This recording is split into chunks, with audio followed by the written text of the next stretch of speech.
Hi, my name's Kyle. I did 5 years in the feds for wire fraud and securities fraud, and then 2 more years for violating the terms of my supervised release.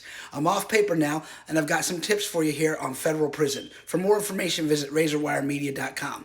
Right now, I want to talk to you about the difference between filing for compassionate release in 2024 and filing for the 821 amendments. The 821 amendments, Part A, B, and C, came about after there was a quorum in the United States Sentencing Commission.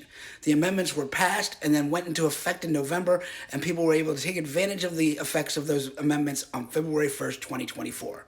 Compassionate release was used heavily during COVID-19 to help get vulnerable inmates away from the dangers of contracting COVID-19 in a prison environment. If you had a risk factor that made you highly susceptible to death or serious injury or illness from COVID-19, you probably filed for compassionate release, and 8,000 or more inmates were able to be released on compassionate release during COVID. However, since about 2021, 2022, that ship has sailed. There are no more compassionate releases for COVID-19 right now.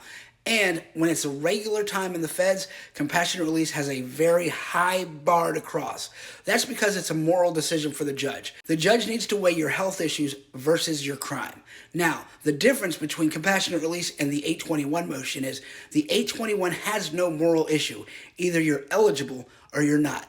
Most first-time offenders are eligible, provided that they don't have a sexual offense, a violent offense, or a gun on their case.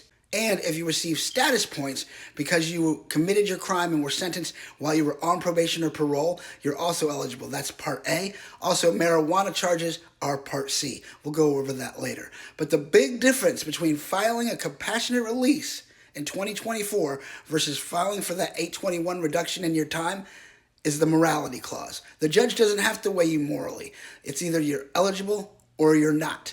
Now, what the judge does get to decide is once he moves you down 2 levels, where within the guideline range he can sentence you to. That's where conception factors come into play. If you have a good jacket, if you haven't gotten in any trouble, you can make a play in your 821 motion to get to the bottom end of the new guideline range. For more information, visit razorwiremedia.com, hit the comments, or follow me on all socials at TheKyleSandler.